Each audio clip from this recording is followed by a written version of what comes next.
एक बटकों के मंत्रोच्चार के साथ मुख्यमंत्री योगी आदित्यनाथ का स्वागत किया जाएगा।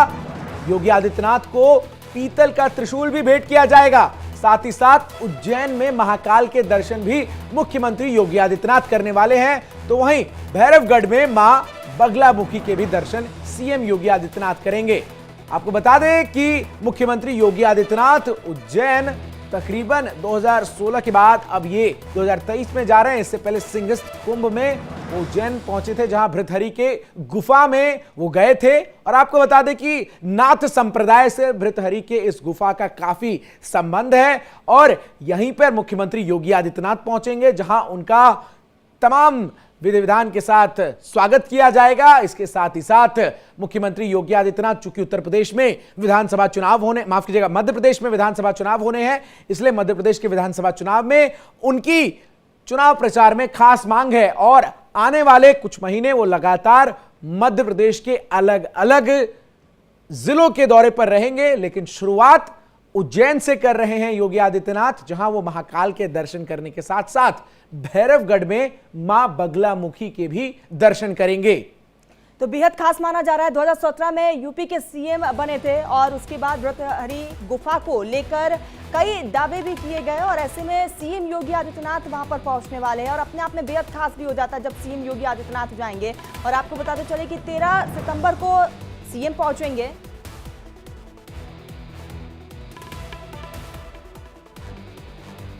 बिल्कुल, तो देखिए लगातार ये बड़ी खबर हम आपको बता रहे हैं, जहां 13 तारीख को मुख्यमंत्री योगी आदित्यनाथ उज्जैन जाएंगे। लेकिन अब चलिए हम आपको भृतहरि गुफा से जुड़ी दिलचस्प कहानी बताते हैं और ये कहानी बताने के लिए सीधा अपने सहयोगी अंजनी का मैं रुख करूंगा। अंजनी, देखिए ये वो गुफा है जहां पर मुख्यमंत्री योगी आदित्यनाथ आएंगे और इस गुफा से जुड़ी कई कहानियां हैं, कई ऐसी किंवदंतियां हैं, जहां पर यही जो गुफा है यहीं पर राजा भर्तृहरि ने करीब 12 साल तक कठोर तपस्या की थी। अब राजा भर्तृहरि कौन थे? ये उज्जैन के राजा थे और यहाँ पर उनको कुछ ऐसा सदमा लगा, कहा जाता है उनकी पत्नी ने उनसे बेवफाई की। इसके बाद इसी गुफा में आकर 12 साल तक कठोर तपस्या की थी। नाथ संप्रदाय से आते थे राजा भर्तृहरि और ये जो गुफा है नाथ संप्रदाय का साधना स्थल है। यहाँ पर जो भी नाथ संप्रदाय से लोग आते हैं और आम दिनों में बात करें यहाँ पर हजारों की संख्या में टूरिस्ट आते हैं। राजा भर्तृहरि ने यहाँ पर 12 साल कठोर तपस्या की थी और यहाँ पर उनको सिद्धि प्राप्त हुई थी और माना जाता है कि अमरत्व का वरदान भी उनको मिला हुआ था। और इसी गुफा के अंदर में राजा भर्तृहरि की मूर्ति है। एक गुफा इसके अंदर और भी है और बताया जाता है कि यहीं से जो है 4 धाम की यात्रा का भी मार्ग है। तो ये जो गुफा है काफ़ी रहस्यमयी है, कई सारी इसकी कहानियां हैं। राजा भर्तृहरि के बारे में कहा जाता है कि वो उज्जैन के राजा थे और उनके बारे में कहानी ये है कि उनकी तीसरी पत्नी ने उनके साथ बेवफाई की थी और उसी बेवफाई से वो इतने आहत हो गए थे कि वो इसी गुफा में, ये जो आप गुफा देख रहे हैं, इसी गुफा में आकर उन्होंने 12 साल कठोर तपस्या की थी।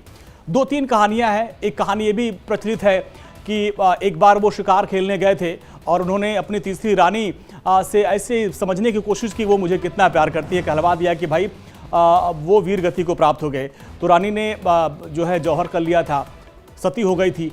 तो 2-3 कहानियां हैं। तो उसको लेकर ये गुफा है, इसी गुफा में उन्होंने कठोर साधना की थी और जब मुख्यमंत्री योगी आदित्यनाथ आएंगे, क्योंकि नाथ संप्रदाय से वो भी हैं, उसमें एक कहानी ये भी है कि जो गुरु गोरखनाथ थे उन्होंने एक फल दिया था और उसी फल को लेकर भी तमाम जो बेवफाई की कहानी थी और उसी से आहत होकर इसी गुफा में कठोर तपस्या की थी। तो ये इस गुफा के रहस्य हैं और यहाँ पर मुख्यमंत्री पहुंचने वाले हैं। चंदन, ओवर टू यू। बिल्कुल, तो देखिए